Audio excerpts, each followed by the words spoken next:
First of all, Akeisha, welcome back to the channel, and of course, thank you for joining us for your first full-length interview with the LAS. So then, diving straight into things, you of course joined us in 2020, finally got a league fixture in 2021, and this year we'll almost certainly see a plague-free season play out for 2022. Can you take us through the last 3 years from your own standpoint? I feel like moving from Alamein to South has been a big change. You can see that South Melbourne have a great club environment and it's a community-based football team, which I love.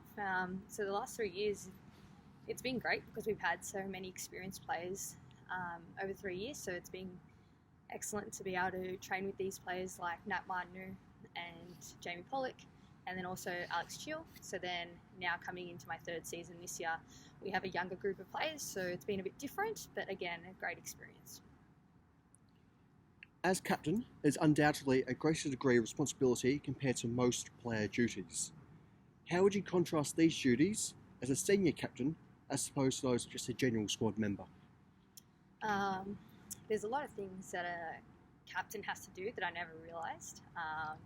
So this year, coming into being the senior captain of South Melbourne, I've realised that there's a lot more than just football that you have to focus on. There's a lot of politics in the game of football that you have to manage and make sure that obviously player well-being is being looked after for all members, not just the starting 11, and also to make sure that you have good connection and be able to communicate with the coaches as well. So there's a lot of responsibility, but I am looking forward to continuing to learn and hopefully improve as I go.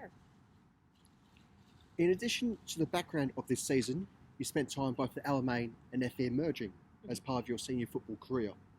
What do you believe you've been able to take from those years coming into becoming a South player? So starting off with being in the state program, so representing Victoria for so many years has helped me to learn a lot about the tactical side of the game and also develop my skills. So that's helped me on a individual level. And then going to Alamein, having Sinisa as a coach, it helped me to realise that football is not just about your fancy footwork, it's also about how much grit and determination you have on the ball and also outside of that. So I think that's what I've brought in to South from those clubs. Naturally, any athlete has a history of transition from learning their craft towards senior representation. How did you first come to fall in love with football, and what were the various stages you went through to arrive at the senior level of the game? Okay, so when I first started, I played with a group of boys that never passed me the ball, and I absolutely hated it. So I stopped playing after a year. This is at the age of 6. And then rejoined the game of football at the age of 8 because I got asked to play for an under-12s girls team. And they were the first team to ever pass me the ball, and they made sure that I could get involved, and that sort of sparked my interest. And then obviously having my sibling or my older brother play and my cousins all play soccer really basically motivated me to sort of be like them as well. So having that family environment and sporting background really pushed for the start. Now, since then, I slowly made my way up through the New South Wales ranks because I was born in New South Wales country. So basically moving through the stages and getting up to representing New South Wales state team, that's basically just started this like new drive inside, which forced me to keep working hard and this is where I am now. Yeah.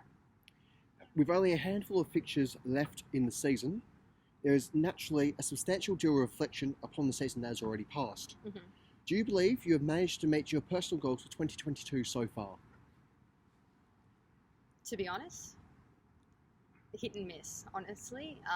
The season, I started off with as a team goal to make top 4, and unfortunately as a team we haven't been able to reach that, and with only 3 games to go, it's very unlikely that we're going to get there.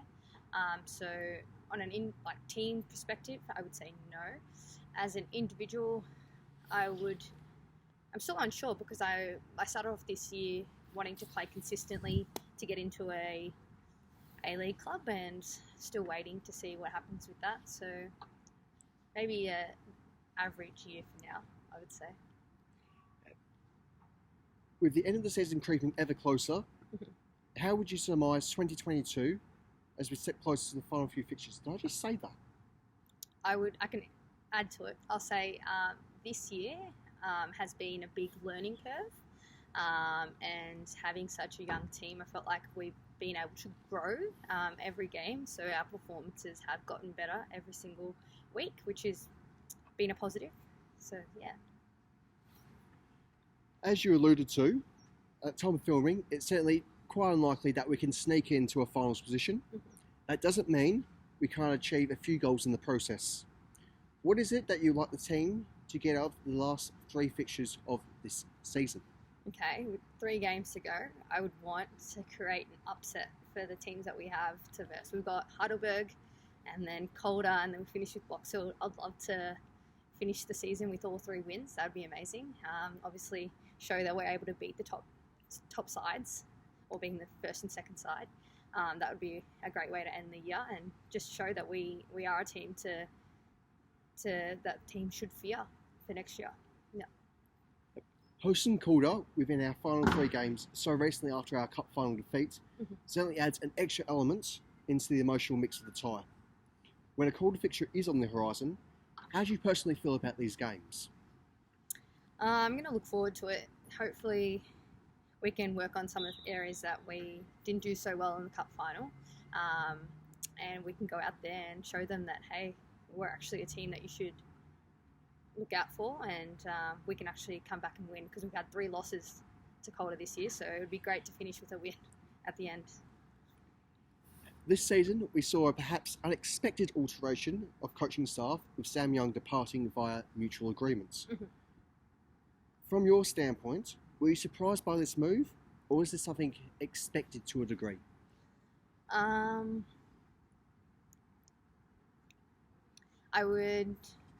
This is a hard question to answer.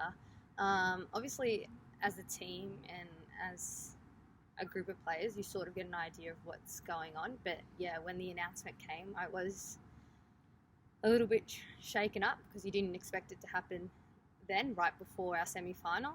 But yeah, like as a group, there was sort of a feeling about what was happening, and obviously players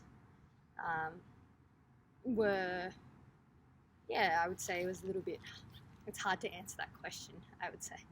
Yeah. As with this departure, we also saw the arrival, so to speak, of George Giardias, who was serving as under-19s gaffer prior to the announcement. Yeah. What do you believe has changed the most with these adjustments, given that George has had time to come in and cement his changes? I feel like with George being a part of the club for a while, or for this year, and being around the under-19s, he's had obviously a good year with the girls, and he knows what he likes about the under-19s, so he was able to bring those players up. And also coming into the seniors, he's had time to get to know us and work out what he likes and what he wants us to work on. So yeah, it's been good having a new coach, a new environment. Yeah, friendly face. The question of mental health certainly has been rather abound, given how this season has gone, as well as systematic issues within the club for a more recent period. How do you believe? How much of an issue would you consider mental health has been throughout the season for the team? I think mental health is a big aspect in day-to-day life, especially for a footballer when your season's not going the way you planned. So it's been a big area that all players have had to think about, talk about, and even just like, you just ask each other how you're going, because yeah, it's not great when you're losing games when you feel like you should be winning. And even for myself, like, it's disappointing, obviously, week in, week out, having defeats when, yeah, you feel like as a team you could have won those. So yeah, just look out for each other, and we made sure that everyone was okay, and as a player, just always checking in. Yeah. Hopefully, on a brighter note, summer football is of course upon the horizon as various clubs make their emerging signings, as we've seen proven so far, the likes of Holly Murray and of course Grace Taranto joining Canberra from ourselves for the summer period. Do you believe many other players within our squad will have similar opportunities for the 2022-23 A-League season? Well, firstly, I would like to congratulate Holly and Grace for getting the opportunity to sign with an A-League club. I think it shows that we do have talent within the team, and these girls have obviously played consistently week in and week out, and that's why they've been given this opportunity. And yes, I think there is a couple of other players in the team that hopefully get given the opportunity as well, because they have played quite well throughout the season. So it would be good to see them get on the A-League roster for this season coming up. Yeah. Do you hold your own ambitions for Sandhu football this year? Like I said before, I would love, and it's always been a goal of mine to play for an A-League club, but we'll wait and see. Obviously, if the opportunity comes, I would definitely take it. There's, of course, a great deal in life beyond football. What's the most important thing in your life beyond sport? Beyond sport, education's been a very important part of my life. So I've always been football and studying. So I've just finished my my master's degree in osteopathy. So now finishing that, I obviously have a career as an osteo if I want. And the other most important thing for me is family. I think the importance of family is been drilled into me, and also I appreciate how much support they've given me through my life, and just want to give back and make sure I'm there for them as well. When you have the time to do so, how do you most like to relax? Watching Netflix.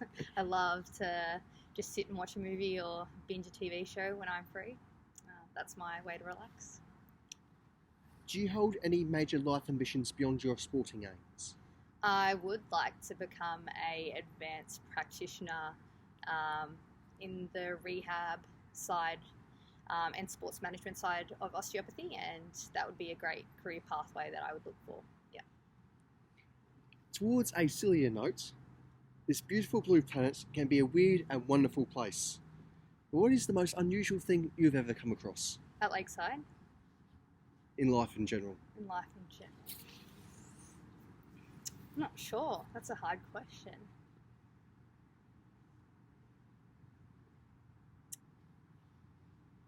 I would say understanding the human body and actually being able to see a cadaver in the labs. I thought like my first experience of seeing a cadaver really opened up my eyes to realize like this is what we look like when there's no blood pumping through our veins. So yeah, that was weird and interesting, and to realize what we're truly made of on the inside is pretty interesting. Cocktails are typically infamous for their highly suggestive to downright offensive names. Mhm. What is the most memorable drink name you've come across in this regard? Well, I don't really drink alcohol, so but if I had to have a cocktail, that's probably the only drink I would ever have. Famous name. I like the Shirley Temple. I think that's a cool name. Yeah. Finally, given the emotive nature of football, we often find ourselves strung into using particular parts of our vocabulary. On that note, Akeisha Sandhu, what is your favourite swear word? My favourite swear word is actually a Punjabi swear word. It's called, I'll say it, it's Sala Kutta. It just really gets your tongue going. It's a great swear word. Yeah. Thank you. Thank you very much.